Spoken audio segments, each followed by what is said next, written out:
Voilà.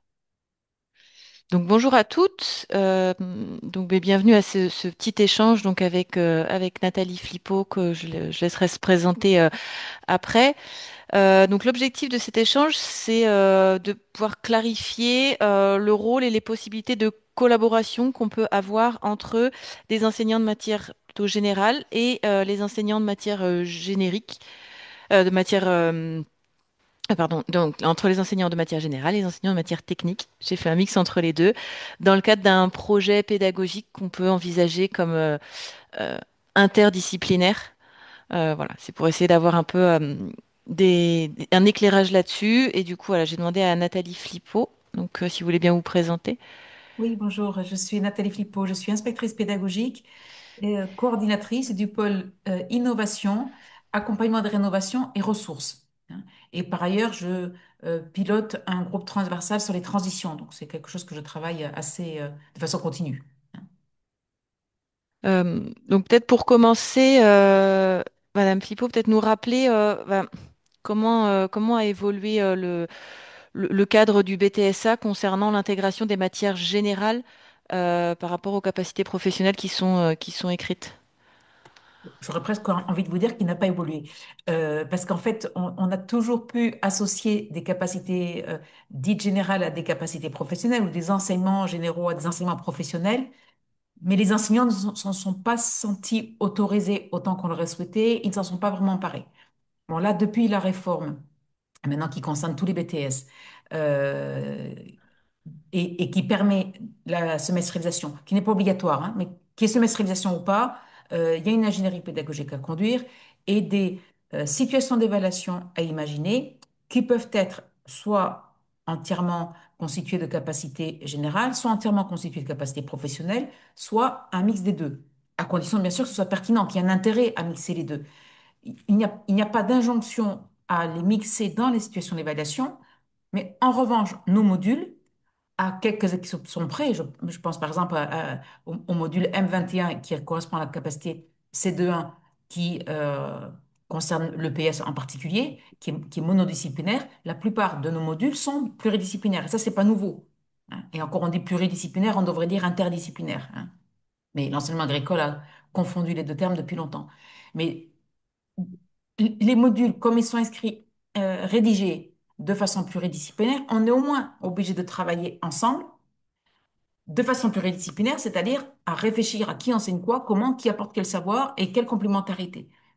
Et dans l'idéal, construire des projets, des séquences interdisciplinaires où là, on est vraiment, on intervient en face à face, en même temps, sur une même problématique, sur un même projet, de façon beaucoup plus tissée, je dirais.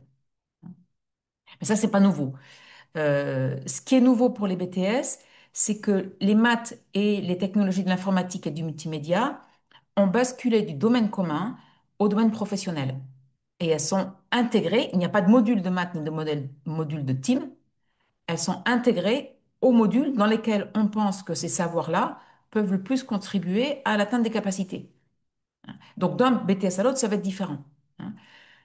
Euh, donc là, ben, on ne peut pas faire autrement que de travailler ensemble, hein. Pour d'autres disciplines, je pense par exemple à l'ESC qui peut être impliqué dans certains modules professionnels, mais pas dans tous. Mais qui- pour la C24 par exemple, qui concerne en particulier l'ESC, il n'y a pas obligation de travailler avec les disciplines d'enseignement professionnel. Pareil pour les capacités du bloc 1 qui concerne là encore l'ESC, les lettres ou la documentation.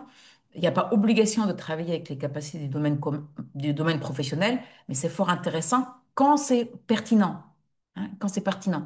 Il faut qu'il y ait une logique associée les capacités, hein. On peut pas, il faut pas forcer le trait. Et dans un diplôme, par exemple, comme le BTS technico-commercial, dont les capacités peuvent être assez opérationnelles, je dirais, c'est pas pertinent de les mixer avec les capacités, la capacité C1-3 par exemple sur l'argumentation. Pourtant, on pourrait se dire il y a une cohérence. Mais non, parce qu'on ne vise pas du tout la même visée. Dans la C1-3, on est vraiment dans l'argumentation, dans le cadre de conflits sociétaux ou de QSV, etc. En commerce, c'est vraiment voilà, dans un but de vente, quoi, hein. Ça a aucun rapport, c'est pas du tout les mêmes ambitions. Donc là, c'est pas du tout pertinent de les associer. Il vaut mieux travailler de façon cloisonnée. Donc, il y a une incitation, mais à condition que ce soit pertinent, hein, et que ce soit faisable dans l'établissement. Parce que pour les BTS qui sont conduits en double tête, ça peut être plus compliqué, hein. Donc, en double tête, hein, c'est dans la même classe, on prépare deux, voire trois diplômes. Donc, souvent, les enseignements professionnels sont faits de façon séparée pour chacun des diplômes et les enseignements du domaine commun sont conduits classe entière. Voilà, pour euh, permettre des regroupements et pallier des effectifs qui seraient un peu faibles, hein. Donc là, ça devient compliqué de construire des ingénieries pédagogiques qui mixent les capacités du domaine commun et du domaine professionnel, hein. Ok. Donc pour revenir peut-être sur le premier cas, Matt et Tim, qui voilà, sont considérés comme intégrés dans les enseignements professionnels. Du coup, euh, les enseignants de maths et de Tim doivent ou peuvent s'appuyer sur des situations professionnelles réelles pour faire passer leurs concepts mathématiques et leurs concepts liés au team. Par exemple, travailler sur l'exploitation, enfin, le prof de maths doit s'appuyer sur l'exploitation agricole du lycée. Alors, je formulerai la question différemment, si vous permettez. C'est pas qu'ils doivent faire passer leur concept, c'est qu'ils doivent contribuer à l'atteinte de capacités professionnelles. Donc, ils s'insèrent dans cette finalité-là de former à l'atteinte d'une capacité professionnelle. Et du coup, ce ne seront pas du tout les mêmes mathématiques d'un diplôme à l'autre. Enfin, pas du tout, Ok, ça peut dépendre, mais bon, c'est pas les mêmes enseignements. Autrefois, avant la réforme, on avait le même module pour tous les BTS. Maintenant, le module il est adapté en fonction des capacités visées, hein. Puisque, en fait, il n'y a pas de module de maths, hein, c'est un enseignement plutôt qui est adapté. Je devrais dire ça comme ça. Et les savoirs apportés, ils sont adaptés aux capacités visées. D'un diplôme à l'autre, il y aura besoin, par exemple, de plus de statistiques, dans l'autre, plus de probas. Tout dépend du diplôme qu'on vise. Alors, ce qui n'empêche pas, d'un point de vue pédagogique, mais pas dans la certification, de temps en temps, d'entraîner à des habiletés en mathématiques parce qu'il faut de la répétition, hein. Mais ça, c'est autre chose, hein. Euh, Effectivement, faut créer des automatismes. Donc l'un n'empêche pas l'autre, hein. Mais la finalité des maths, c'est pas de faire des maths pour des maths, c'est vraiment de contribuer à l'atteinte des capacités qui nécessitent de mobiliser différentes ressources, dont des ressources en maths. C'est ok, comme ça qu'il faut concevoir les choses. d'accord. Et je suppose que c'est à peu près la même chose pour le SC, le français et histoire géo? Non, Non. alors c'est la même chose pour les teams, Ok, avec des savoirs apportés qui sont vraiment clairement adaptés aux capacités visées. Et d'ailleurs, dans, avec la réforme des BTS, vous savez que bon, on a un référentiel de formation qui ne s'impose pas en apprentissage, mais qui peut servir de guide. Et on a des documents d'accompagnement qui ne s'imposent ni en formation initiale, ni a fortiori en apprentissage ou en formation continue, mais qui peuvent aussi servir de guide. Et mes collègues ont produit des documents d'accompagnement thématiques sur comment on enseigne les maths en ACD, comment on enseigne les maths en, en axe. Pareil pour les teams, enfin pareil pour tous les diplômes. Ils ont fait un très gros travail pour trouver des exemples, expliciter des situations pédagogiques où les maths apportent leur contribution à l'enseignement de la discipline. Pour revenir sur des disciplines comme les lettres, par exemple, euh, il y a une visée pour nos disciplines générales dans l'enseignement qu'on porte très forte, hein, d'éducation d'un citoyen, d'apporter une culture générale, une ambition de former un citoyen éclairé avec un esprit critique, une pensée critique, pardon, etc., qui peuvent être conduits avec de l'enseignement professionnel, mais c'est pas une nécessité, c'est pas imposé. Tout dépend de si c'est pertinent. Sur la capacité à réfléchir à des enjeux sociétaux, dans pratiquement tous nos BTS, maintenant, on a un bloc 8 sur l'accompagnement au changement. Ben, c'est lié à des enjeux sociétaux. Donc là, c'est tout à fait pertinent d'associer ces capacités. Alors, il faut que ce soit pertinent. Inversement, le bloc 8 en BTS-TC, il est autour de la prospection et de la négociation en vente, aucun intérêt de l'associer. C'est pas du tout les mêmes visées, hein. Mais pour pratiquement tous nos BTS, et notamment les BTS production, hein, on a ce module 8 qui peut varier d'un diplôme à l'autre, hein, mais qui tourne quand même autour de l'accompagnement au changement des pratiques, en lien avec la transition agroécologique et climatique. Et donc là, c'est tout à fait pertinent de faire travailler les capacités du bloc 1, du domaine 1, en même temps. ok. Tout dépend des projets, voilà, de l'ambition des projets. Il ne faut pas non plus qu'on ait surcharge de capacité de travailler dans le même projet, parce que sinon on va s'y perdre. Il faut que le projet il permette d'évaluer les capacités dans toutes leurs ambitions. Et les ambitions portées par la C1, et donc les trois capacités de la C1, hein, C1-2, C1-2, C1-1, C1-2, C1-3, elles sont ambitieuses. On porte des ambitions fortes en termes de formation d'un citoyen. Donc il ne faut pas en rabattre sur nos exigences pour que ces capacités-là contribuent à l'atteinte des capacités professionnelles. Dit Mhm. autrement, il ne faut pas qu'elles soient instrumentalisées. Et on pourrait dire réciproquement d'ailleurs, hein. Et du coup, au début de l'échange, vous avez parlé des situations d'évaluation. Là, vous revenez sur les capacités. Si j'imagine un groupe d'enseignants qui se retrouvent, disons, enfin là, sur cette fin d'année ou en septembre, pour se dire qu'ils aimeraient travailler ensemble, je dis n'importe quoi, agronomie, biologie, écologie, économie, français, par exemple. Quelle serait, selon vous, la meilleure porte d'entrée de partir des situations d'évaluation, de partir des capacités? Ah, la porte d'entrée, c'est la capacité, parce que c'est eux qui vont construire la situation d'évaluation. Si je peux partager, je vais vous donner des exemples. Euh, voilà. Est-ce que vous voyez là? Ça arrive. Alors, C'est bon. là, c'est un exemple dans le cas de la semestrialisation. Mais en fait, les équipes ont peu ou prou la même ingénierie à construire dans un BTS qui n'est pas semestrialisé, avec une contrainte en moins qui est, elles échappent à l'étanchéité des semestres, hein. Ici, on a une équipe dans une formation en apprentissage qui a décidé de mixer la capacité C1-2, que j'ai pu là, mais que je vais vous rappeler. Je vais la retrouver tout de suite. Je vais retrouver tout de suite son libellé. Exact, ce sera plus clair. Pas tous en tête. Voilà, se situer dans des questions de société, hein. Donc ça, c'est le libellé de la capacité C1-2. Et la C8-2, j'ai pas ouvert l'axe, mais je crois qu'elle est plus bas. Je crois que je l'ai plus bas. En tout cas, c'est sur l'accompagnement. Est-ce que je l'ai là? Non, là, c'est un autre exemple. Excusez-moi. Je la rouvrirai après. Bon, enfin, en tout cas, on est dans l'axe et on est dans la capacité globale, accompagnement du changement stratégique dans les entreprises agricoles, hein. Donc là, ils ont décidé de travailler à partir d'un écrit, d'un corpus écrit. Et là, on a des capacités. Et donc, ça va constituer la situation d'évaluation, hein. On a les modalités, on a la description précise des conditions d'évaluation. Et du coup, on a les examinateurs. Ce qui veut dire qu'à partir de cette situation d'évaluation, ils vont définir une unité d'enseignement et ils vont construire leur ingénierie de formation pour atteindre ces capacités et préparer cette épreuve intégrative, hein. Donc là, on part des capacités qui nous paraissent pertinentes à associer, hein. Alors ici, ce sera plus facile parce que je crois que voilà, là j'ai le libellé exact des capacités sous les yeux.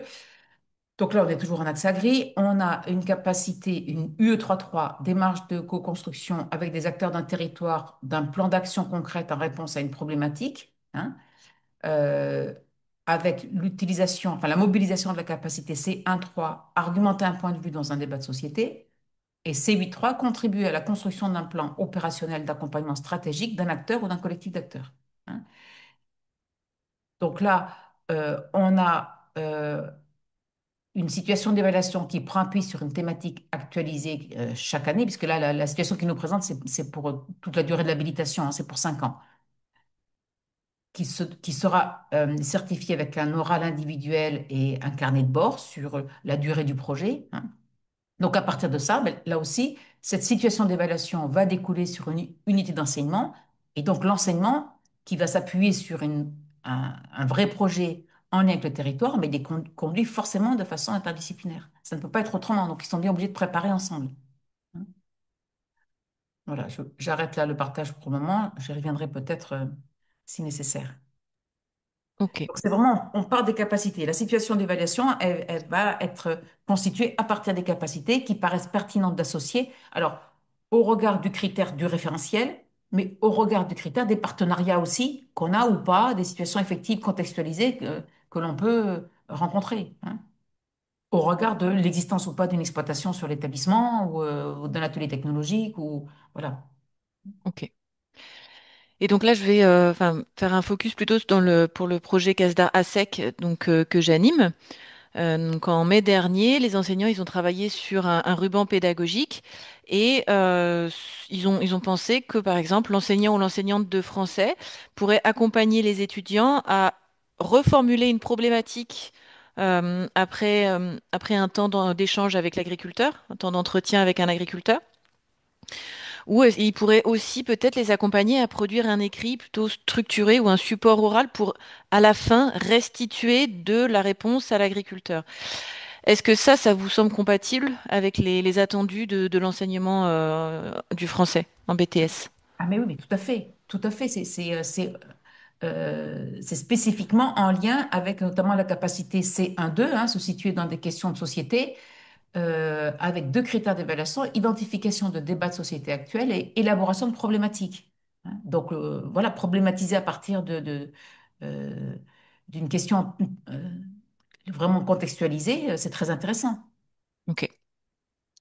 Et un autre exemple qu'on a eu, c'était demander, donc bah là, au vu de ce que vous avez dit, pour moi ça devrait être bon, mais un enseignant de mathématiques, de lui demander de travailler sur, par exemple, des calculs liés aux rotations, aux apports, aux coûts de production, des marges, etc. Est-ce que là, on serait bien dedans? Bah, tout à fait, en plein. Hein, en Ok. plein. Là aussi, je peux vous partager un autre exemple si vous voulez, hein, tout dépend du temps que vous avez, mais rapidement. Vous avez dans le document d'accompagnement formé aux transitions des exemples déjà. Hein. Euh, que je vérifie celui que je voulais vous montrer sur cette question-là en particulier. Voilà, la fiche 9. Vous avez la fiche 9 dans le DA formé aux transitions, mais je vais vous l'afficher. euh, qui travaille typiquement là-dessus, qui est très intéressante.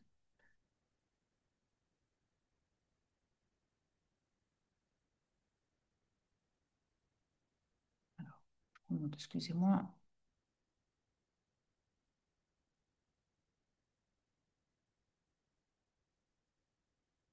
Voilà. Là, on est sur du GPN. On a une séquence qui est sur une durée euh, d'une semaine de visite et de chantier, hein, qui mixe d'ailleurs deux diplômes, hein, et ça peut être très intéressant de faire travailler des apprenants de différents diplômes. Le sujet, c'est la conversion de peuplement régulier issu de plantation et de régénération naturelle en peuplement irrégulier mélangé. Alors, on ne va pas lire tout le contexte, hein, c'est en Corrèze. Les principaux objectifs visés, découvrir la gestion forestière, réfléchir aux enjeux de la gestion forestière actuelle et aux choix retenus, ouvrir le champ des possibles, organiser et réaliser des diagnostics écologiques, et là, ils vont mobiliser, je suppose, des statistiques, organiser et réaliser des travaux forestiers. Donc, on va jusqu'au bout de la démarche. Donc, on a une approche intégrative pluridisciplinaire, aménagement, écologie, agroéquipement, mathématiques. Hein. Des chantiers forestiers, des TP et la restitution de diagnostics. Hein. Donc là, on est en plein là-dedans. Hein. Et c'est tout l'intérêt de cette réforme dans nos modalités d'écriture, hein, c'est de favoriser justement l'intégration de ces disciplines pour l'atteinte des capacités. Ok. Et du coup, selon vous, qu'est-ce qu'on pourrait dire aux enseignants de matière générale qui hésitent ou ont quelques réserves à s'impliquer dans des séquences techniques? Et voilà, qu'est-ce qu'on pourrait leur dire pour leur dire que c'est une bonne idée? que ça- Moi, il me semble que dans le contexte actuel, qui est anxiogène pour les jeunes, on doit utiliser tous les leviers pour euh, oh, comment dire, favoriser une approche émancipatrice de l'enseignement euh, et qui permette aux jeunes d'être dans une démarche vraiment où ils pensent qu'ils ont un pouvoir d'agir et en même temps ne pas nier les difficultés, les amener à avoir des questionnements éthiques sur les enjeux actuels. Hein. Euh, comment dire? Euh, Je pense qu'on ne peut pas faire autrement que de prendre en compte la réalité telle qu'elle est, et la réalité, elle est complexe, et de travailler en commun.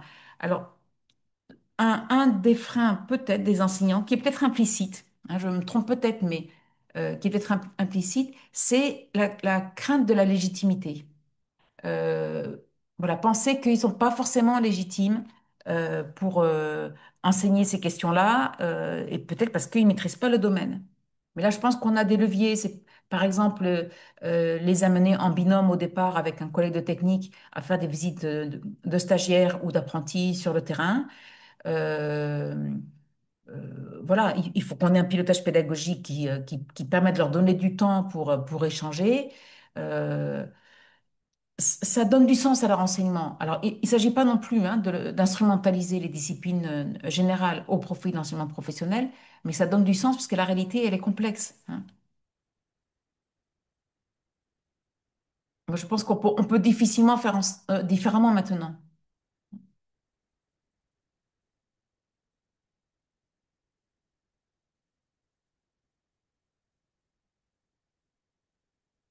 Vous n'avez pas votre micro. C'est mieux. Et peut-être une dernière question. Quels sont, selon vous, les intérêts du travail en équipe pédagogique au sein d'un établissement? Équipe pédagogique, j'entends élargie. Alors, moi, je pense que c'est fondamental de travailler en équipe, puisque, comme je vous le disais à l'instant, les enjeux sont complexes et sont pluridisciplinaires, ils ne sont pas monodisciplinaires. Euh, on ne peut pas prétendre former correctement nos jeunes avec une visée émancipatrice, où on forme une pensée critique, où on arrive à prendre les problèmes de façon un peu systémique sans travailler en équipe.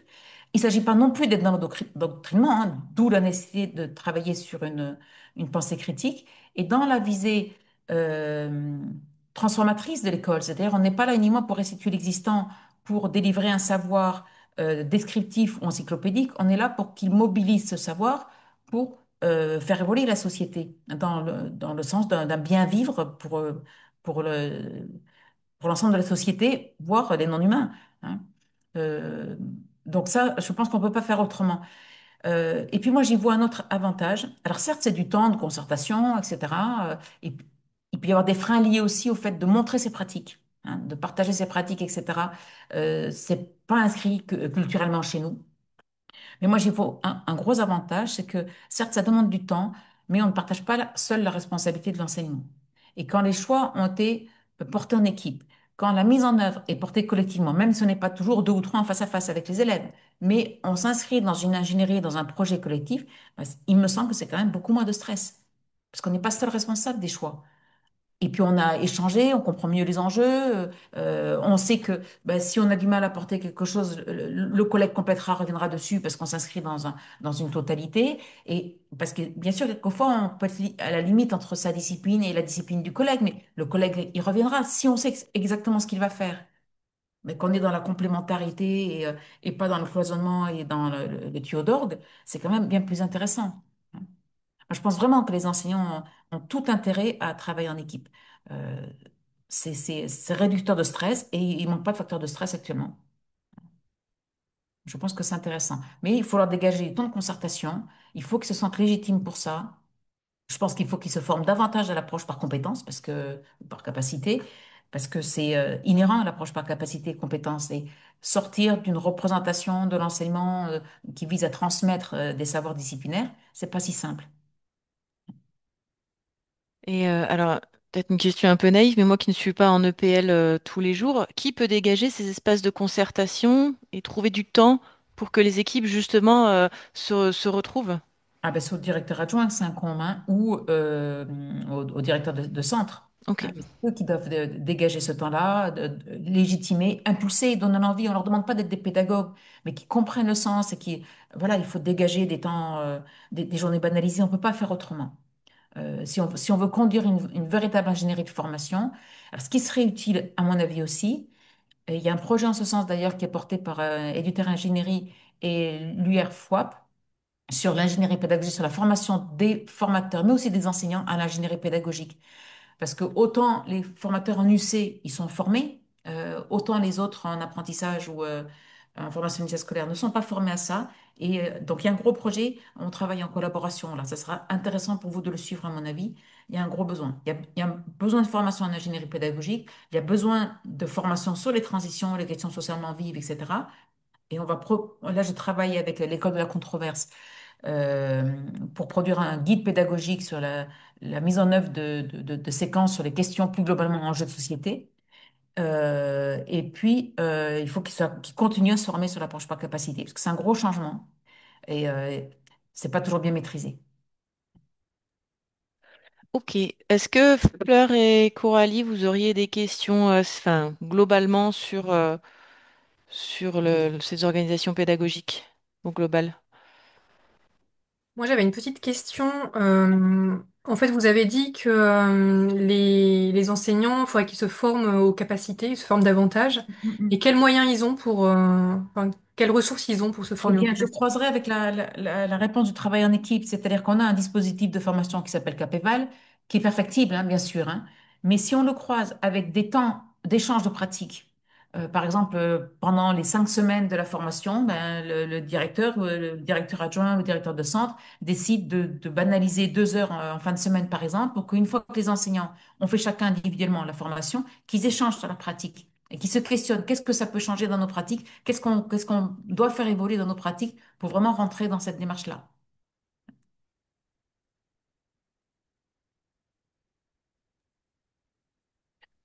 Ok. S'il n'y a pas d'autres questions, ben, je vous remercie, Madame Flippo, pour cet échange. Et du coup, je vais pouvoir couper.